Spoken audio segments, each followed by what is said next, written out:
A química de vocês dois é muito encantadora e bem gostosa de assistir. Eu adorei isso na série.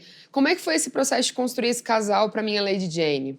You know, I think that it was a pretty easy process because we are such good friends. We were fast friends. We're very similar, I think, in our senses of humor. Yeah, and I think when you arrived in England, it was Emily's first time in England, and I was sort of like one of a few people that she knew. And I remember you keeping me updated, like via WhatsApp with our sort of like your discoveries of London, which was really fun. Walking down Portobello Road for the Yeah, and I first was like, time. oh, this is so nice. She's experiencing it all for the first time, which was lovely. Had tea, didn't love it. Yeah, didn't love it. You had a Greggs sausage roll.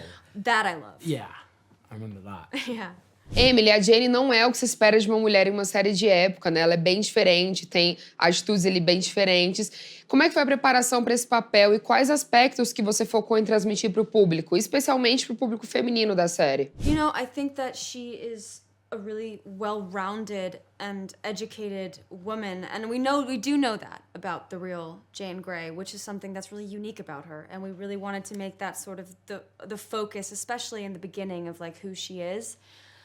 I don't know, you know, I wanted to connect to Jane on some tangible levels. So just being in England and sort of being on this adventure that I had no idea what to expect sort of matched what she's experiencing in the show. And then on some simpler things, like I went mudlarking in the Thames, by myself, which is when you go into the mud and look for pieces of artifacts. I feel like you know London better than me now. I think I actually might. You know, I felt like something she would do. I feel like she's like very connected to the world that she lives in, to healing people, to nature. So I wanted to focus on that so that the script could just kind of come easily. Yeah. I did do that. Edward, você também interpreta um cavalo na série, né? Você vira um cavalo ali no meio da história. Você gostou desse animal ou você teria escolhido um mais feroz, um mais doce ou até um mais perigoso se tivesse a chance? Eu acho que eu seria um urso, eu amo urso. You could have been a bear. The bear was pretty amazing. You know, the bear was firstly, the bear was a fox, and then we changed it because Fox? yeah, it was a fox, but it cartoon, the fox. oh, well, there we go. But we had Archer, the character, turn into a fox at first, and they were like, something's not quite right. It doesn't feel scary enough. And then they had this eureka moment when they were like, a bear.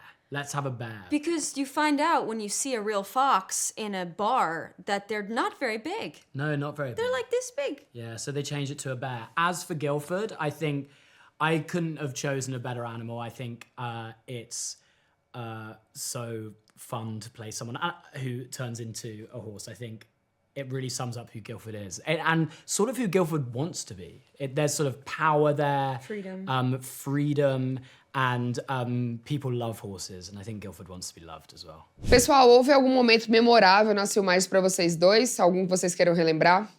For me, I had a really big pinch me moment when we were shooting in Dover, which is this coastal castle that I would have never even thought existed.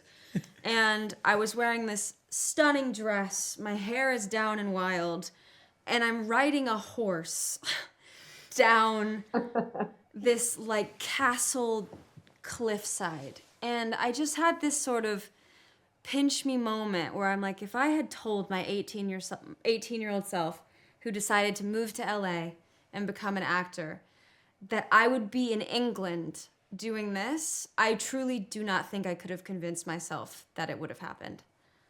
I think for me, there were so many moments that I actually loved. But for me, there was filming in Dover that I thought was amazing as well. There's such a like incredible feeling as an actor when you see the scale of the show that you're in and the amount of supporting actors, pretty much the entire cast, a huge amount of crew filming this enormous set piece and like realizing how many people it takes to create a show like this and like finding that very humbling. And also it's a long scene in Dover. It's the climax of the whole show and we were there for a few days and I think it really bonded us as a cast and it made us feel like a big old family. That was like very cold summer camp, winter camp. It was very cold. Dover Castle is on a cliff by the sea. It is freezing.